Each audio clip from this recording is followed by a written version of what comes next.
These are 5 reasons your 100-meter training is suffering. So when you're training for the 100 meters, the first thing you need to make sure you're doing is training single leg exercises to be able to explode out of the block. I see a lot of beginner 100-meter runners who don't have the power to get out of the blocks at a good angle, because you want to be at a good angle and you want your body to be in a line when you're coming out of the blocks. And so you want to be able to power out of the blocks with that single leg, because you're using one leg, your dominant leg, to push off the blocks. So you need to really push off those blocks, but also you need to extend your arms fully and get a full extension through your body. But when you're doing that, you need to have power in your legs. So you need to do single leg explosive exercises like single leg box jumps, single leg RDLs, ATG split squats, Patrick steps, Peterson step ups, things like that are going to be explosive that you can work single leg are going to help you be able to explode out of the blocks. And doing single leg plyometrics, like I said, the single leg box jumps, single leg bounds, things like that are going to help you be able to build that power through those legs. And start doing this once or twice a week, and you're going to get some power in those legs, and then you can use that to go into the blocks.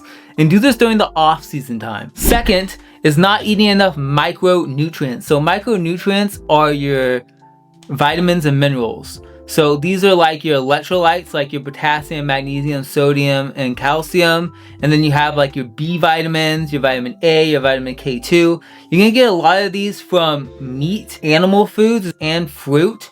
That's where you're gonna get a lot of these vitamins. But if you're not getting enough of those in, start eating more. Like organ meats are going to have the highest source of vitamins. Fish are going to have good sources. Wild caught fish, grass-fed meats, pasture-raised organic eggs. Those are going to be good sources of vitamins. But if not, get a methylated vitamin. A methylated vitamin is the active form, which comes in animal foods, versus plant foods is the inactive form.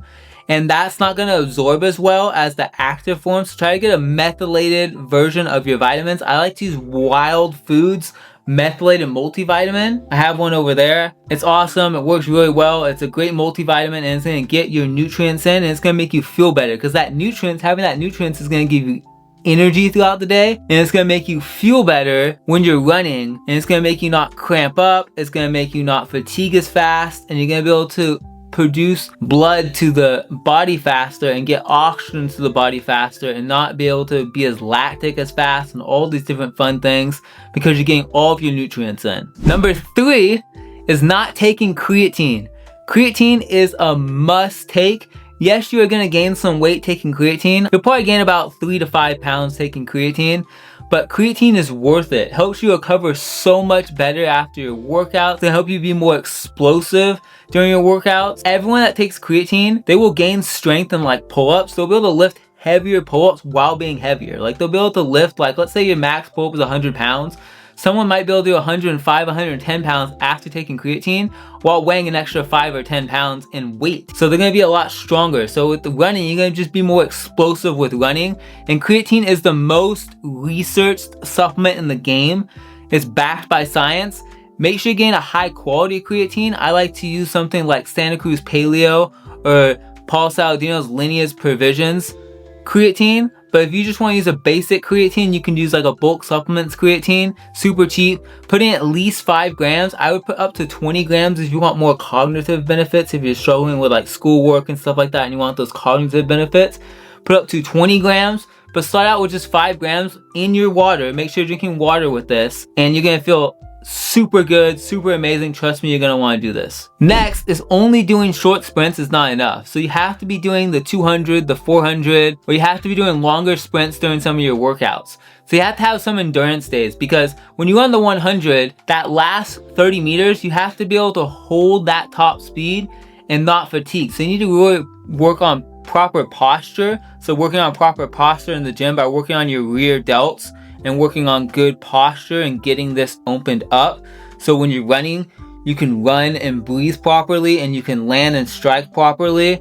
And so that you run through without falling forward and having bad form. You want to make sure your form is really on point, and you can get that speed and you can decelerate a lot slower. Because a lot of people, or everyone basically, when they hit from 70 on, they usually decelerate. Very few people keep accelerating. And so you want to decelerate as much as you possibly can after 70 meters. And if you can decelerate less, you're going to be able to finish better. So doing those longer sprints are going to help you. So 150s, 200s, maybe even 250s, all the way up to doing like 400 meter repeats might help you for your 100 meters. I'm not saying do these 5 times a week, but even if you do it once or twice a week, this is really going to help you. And the most important thing that I do not see, especially high school sprinters, but sprinters doing, is speed work with long rest.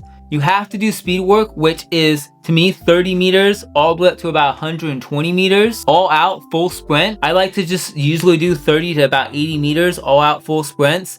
But you have to take long rest. When I say long rest, it's like powerlifting rest. I recommend 5 to 8 minutes of rest between sets. Maybe 4 minutes if it's like that 30 meters and you're just doing some little block work. 4 minutes of rest, okay, you might be able to do that. But anything above 30 meters, take 5 to 8 minutes of rest. Take a long rest.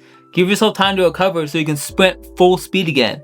Think about doing a max squat. If you go to the gym and you put 300 pounds, 315 pounds, and that's your max squat, and you max squat, and you give yourself a minute rest, you're not going to be able to hit that weight again. But if you give yourself a 5-minute rest, an 8-minute rest, you might be able to hit that weight again. Or if you're going 95% of sub-maximal, you'll be able to hit that weight again. But after a minute rest, you're not doing a 1-rep max. Again, after 1 minute rest, after 30-second rest, or after a 2-minute rest, or even a 3-minute rest, because you haven't rested long enough. So take sprinting full speed like that. And you should be doing maximal full speed sprint training once to maybe 2 times a week. So what I would say is if you're doing like once every 5 days, that's perfect. Once every 5 days is perfect right there. Do that. That's gonna help you run faster. I hope you guys enjoyed this video. If you guys did, check out my other videos or check out my other videos that I'm gonna be having. I'm gonna be making more videos on this channel. And if you guys would like this channel and you guys wanna see more, click that subscribe button and I'll see you guys in another video. Bye.